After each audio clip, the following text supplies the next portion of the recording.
Hey y'all, and good now, whenever and wherever this finds you. This snippet from Rethinking Humanity is about what will happen if we don't make it into the new paradigm.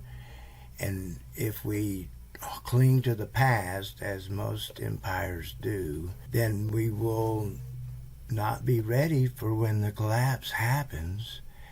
And if we don't become conscious of the power of centralization that's taken over the internet, then we're going to end up with a dark net instead of a bright net.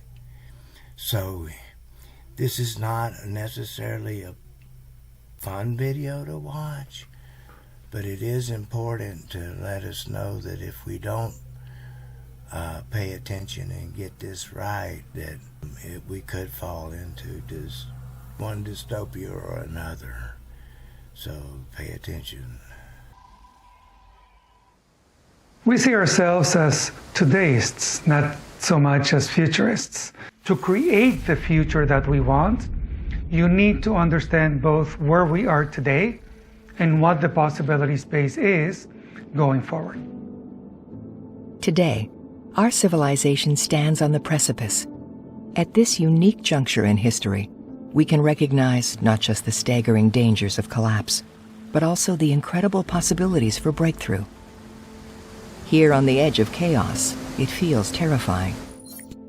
But it's precisely here, with our world pushed out of equilibrium, where change happens. Every foundational sector of the economy is going through a phase change. Information technology, energy, transportation, materials. Unlike our ancestors, we can see the paths diverging up ahead. For the first time in history, we have a choice. If we choose wisely, we can chart a new course to a new age. Yet to do that, we must know where we are standing.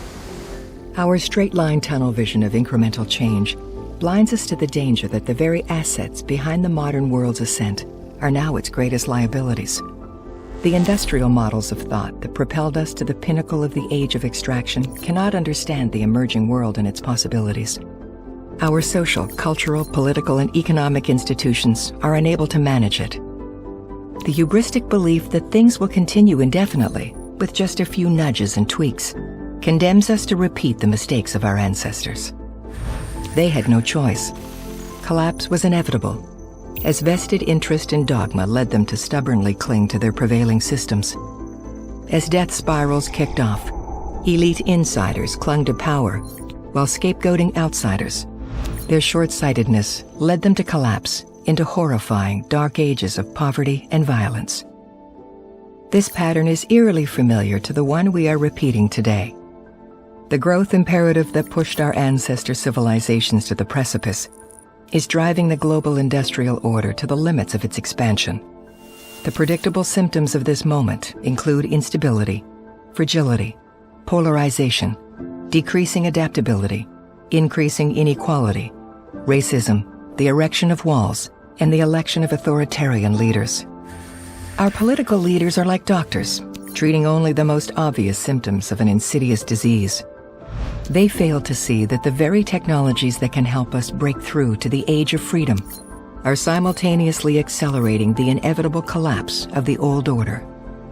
If we cling to the comfort of the old ways, papering over deepening cracks with band-aids, the old industrial system could disintegrate before the new production system emerges. Millions employed in industrial agriculture, fossil fuels, and petrocar manufacturing would lose their jobs with no employment, the instability fueling fear-driven politics. We would collapse before we break through, sending civilizations crashing down.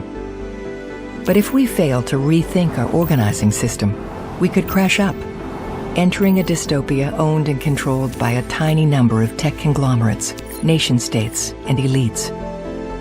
Fed and sheltered like caged lions, astronomical inequality, and authoritarian overreach, we could become trapped in the new creation-based system.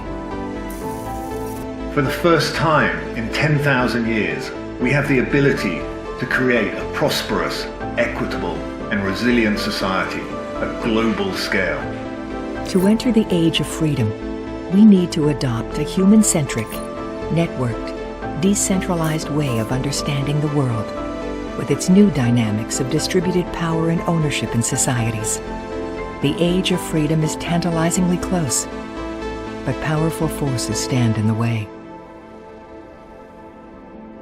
Powerful forces do stand in the way, and yet we are a force within ourselves, and I will not be defeated. I'm getting solar. I'm eating Beyond Meat. I'm in the new paradigm. I'm having a great time. I'm happy and living a life of my imagining and passion, and I do believe it's possible for all of us. Now, as far as wanting to get a job, I know where you can get a job. My friend is going to be creating a office, actually 2 offices, one in Albuquerque and one in Las Vegas. But I just flashed on the idea that he could do virtual salesmen, and he could have salesmen in different parts of the country and be doing virtual sales. Anyway, the sky's the limit, and we want solar on every rooftop. It's going to be so cool. You're really going to enjoy it, and I hope you enjoyed this, and I will see you down the road.